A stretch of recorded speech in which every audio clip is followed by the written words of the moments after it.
What's up, guys? Today we're going to do something totally different. We're going to do a video on motorcycle suspension setups. So we're going to discuss preload, rebound, and compression. We're going to start very wide funnel, simple terms, and then I'm going to break it down for you and we'll get into some more technical stuff. But my goal of the video here is to take some of these concepts that seem a little daunting or confusing and explain them in a way that hopefully makes a lot more sense to you and helps you really get what you're looking for out of your suspension on your motorcycle. Before we get started here though, just an important note, always refer to the owner's manual to get an initial baseline setup for your bike. So it will tell you, factory preload settings, factory rebound settings, compression settings, you name it. That is where you should start. And if you feel uncomfortable at any point messing with any of this stuff, don't. Seek the advice of a professional and have someone who knows what they're doing handle it. Additionally, none of this stuff matters if you're using, 20 plus year old suspension with the original fork oil, or, your shocks completely out of gas, if you're using improper spring rate, if you're too heavy for the spring on the bike or too light, none of this stuff is going to work. So that needs to be paramount before you really dive into this. But if you're like me and you like to tinker and mess with this stuff, then stay tuned and let's get into it. So the first order of business is preload. So let's define preload. Preload is the initial compression applied to a suspension spring, right? So this is where the spring rests. Now let's assume you have fully adjustable suspension, so you can adjust front and rear preload. We need to determine how much sag the bike has and how much it needs. So I've written down here some recommendations per Google, and I do use these to some extent. So I like to do, for my track bikes, I like to do 30-ish if I can get it there in terms of front sag, and then rear sag I like to aim for 25 millimeters. So what exactly do those values mean? So if you look here, this is a fully extended fork tube, okay? So this is full travel. So this distance right here, this is what you need to measure first. That is as far stretched out as that suspension can go. From here, we need to take 2 additional measurements. So with all your gear on, sit on the bike. This is going to take a second person,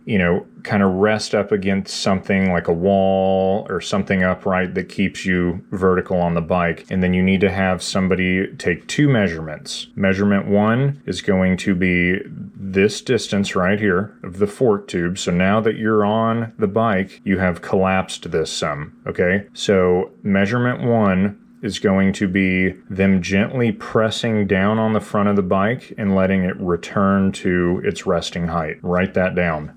Measurement 2 is going to be the same thing, but instead of pressing down on the front of the bike, they need to lift up on the front of the bike ever so slightly and then let the bike return back to resting height. From there, you're going to take the average of those 2 values. So say one is 100 millimeters, the other one is 120 millimeters, so your value is going to be 110 millimeters. From there, you're going to subtract that value from the full travel here. So if this was 110 millimeters and fully extended, this is 140 millimeters, we've got 30 millimeters of sag. And that is exactly where we want to be. Say this number ends up way out of range. So say you take that measurement and you've got 45 millimeters of sag. That means that this is collapsing too much, so we need to add preload, okay? So that is going to raise that up. Now what I mean by raise that up is that's going to bring the front of the bike up. So what you're doing is you're taking the spring, and by adding preload, you're compressing it some. And what that does is that's going to raise the bike, and it's going to start the initial,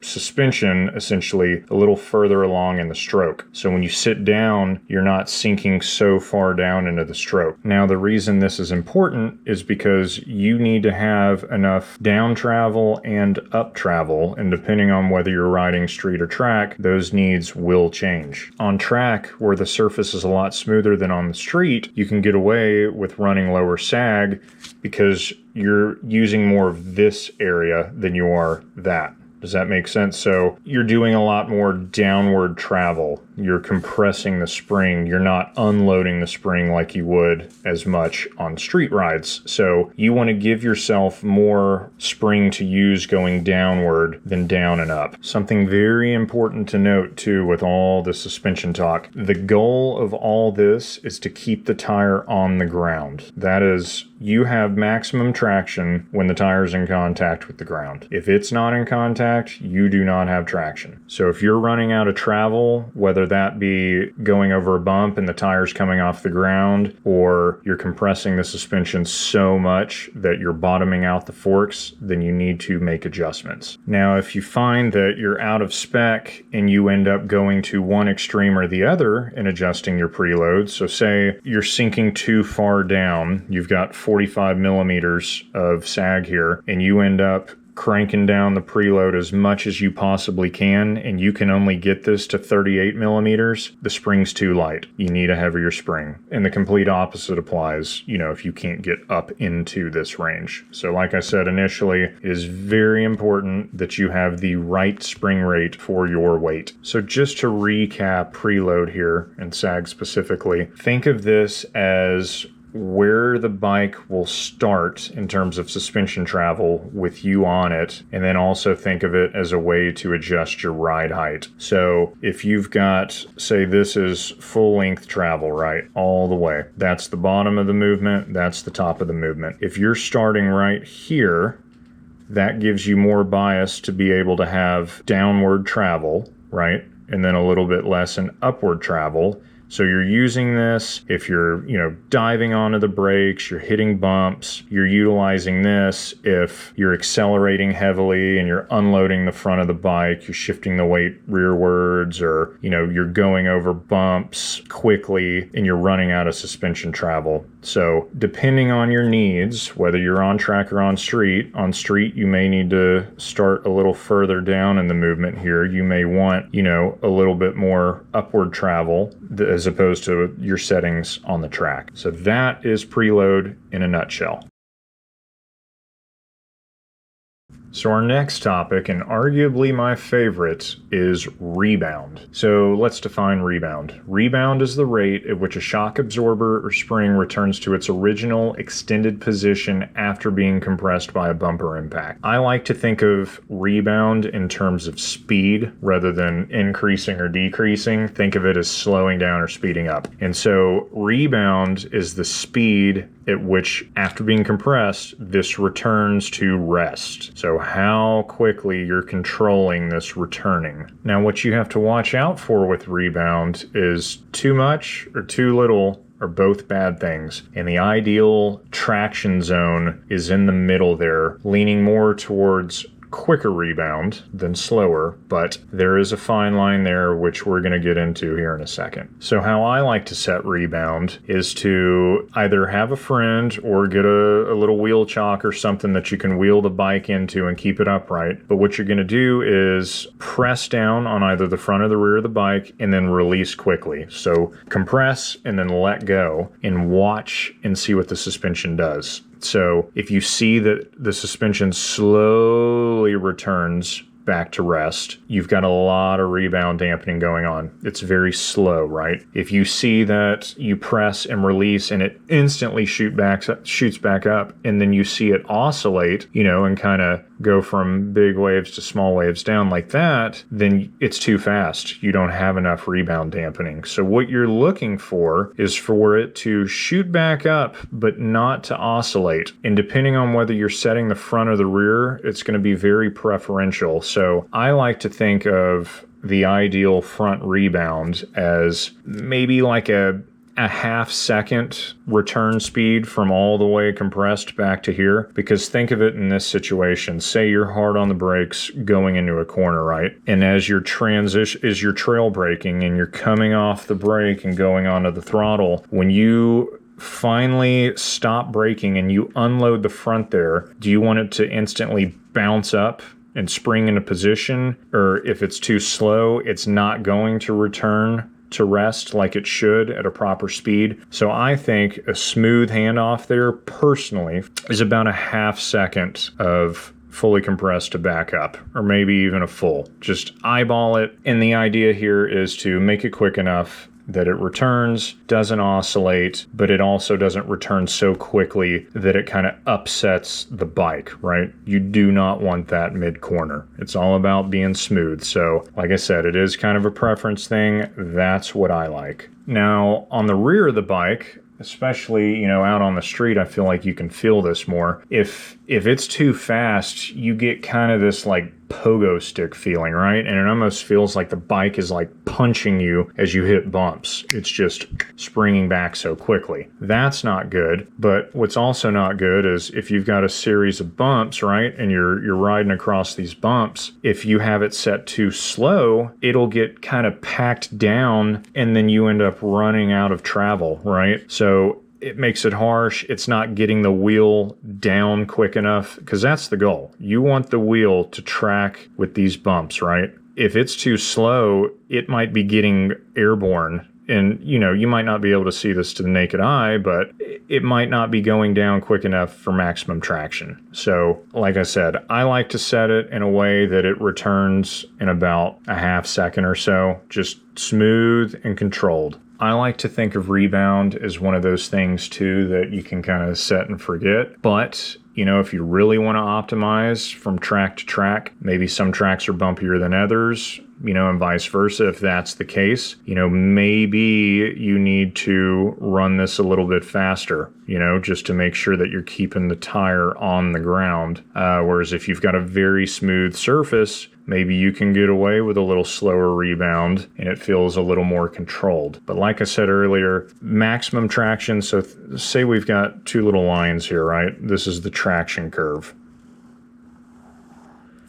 This is fast rebound. This is slow rebound. So it may feel worse, with it rebounding quickly, but technically traction is higher. So you do have to kind of find a fine line there of what you're comfortable with, but what also keeps the tire on the ground. A little tidbit I'd like to add too, there's a great book out there if you're really into this stuff. It's called The Suspension Bible. It's a lengthy read and it goes into extreme detail, but if you like this stuff, I highly suggest reading that book. It's got a very specific example in there with a traction curve similar to this, talking about rebound. So if you want some more information or some clarification on that, definitely refer to that book. To recap, rebound is how quickly this suspension returns to rest. And you want it to return in a smooth, controlled fashion, but you want it to return pretty quickly. You do not want any oscillation, and you don't want it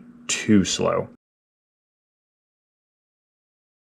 Now for our final topic, we're going to talk about compression, and we're going to get into high speed versus low speed compression as well if you have those options on your bike. So let's define compression. Compression is the upward movement or collapsing of the shock absorber fork when hitting a bump, controlling how the vehicle absorbs impact. So depending on whether or not you've got inverted forks or not, that's going to be the speed in which this collapsing is resisted, right? So with very little compression, you should be able to dive this thing all the way down, bottom it out pretty easily. With a ton of compression, it's going to feel like somebody is resisting heavily you compressing the suspension. Now, compression will vary greatly track to track, depending on, I would say, braking needs, honestly. So if you've got a track with a very long straight, that comes into like a 90-degree hairpin or a tight corner where you're shedding off a lot of speed, you're going to be braking very hard. And the whole goal here is to prevent the suspension from bottoming out. So you want to make sure that however you have this set, you're utilizing all of your travel, but you don't want to bottom out.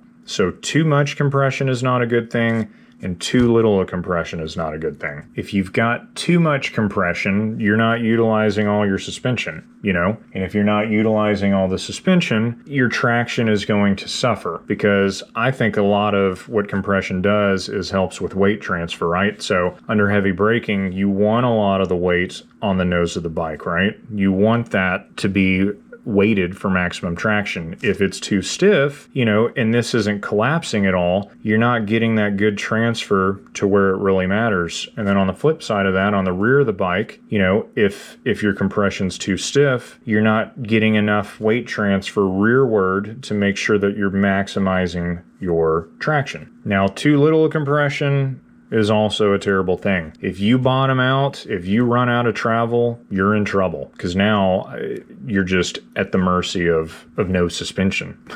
And that takes us back to sag. So remember the example I gave where you've got, this is the top range of your suspension travel, this is the bottom range. You need to be working in this area. If you end up down here and you have no more suspension to use, you're in trouble, because now you start putting more forces on the tire. You're relying on it to essentially be a suspension component. That's not good. And then on the flip side, up top, granted, this doesn't really apply to compression because this is an uncompressed spring, but if you're running out of upward travel, your tire's not on the ground, and you have no traction if the tire's not on the ground. I like to use the zip tie method, or, some little band that you put on the fork tube here, and I'll go out, and it's important too that you have a good consistent session, because if you stab the brakes one time, you're going to make this, travel a lot further than it normally would. So, but by the same breath, if you do accidentally stab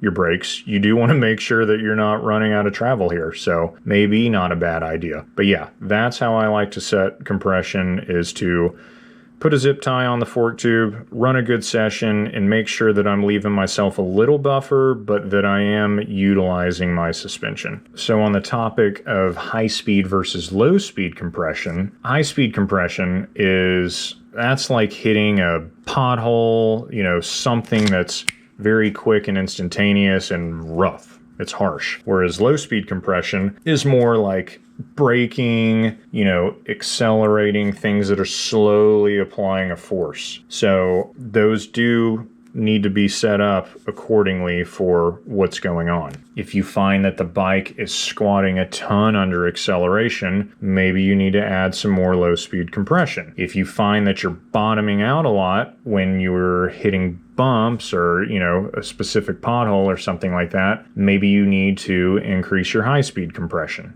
So to recap compression, it is the variable that is the most to preference, I would say, especially if this pertains to street riding. It's going to impact how smooth the bike feels. Obviously on the street, you want nice, smooth, compliant suspension, but on the track, a lot of guys, will just max this out, and in doing so, you're giving up a lot of important downward travel that's necessary for maximum traction under braking or accelerating.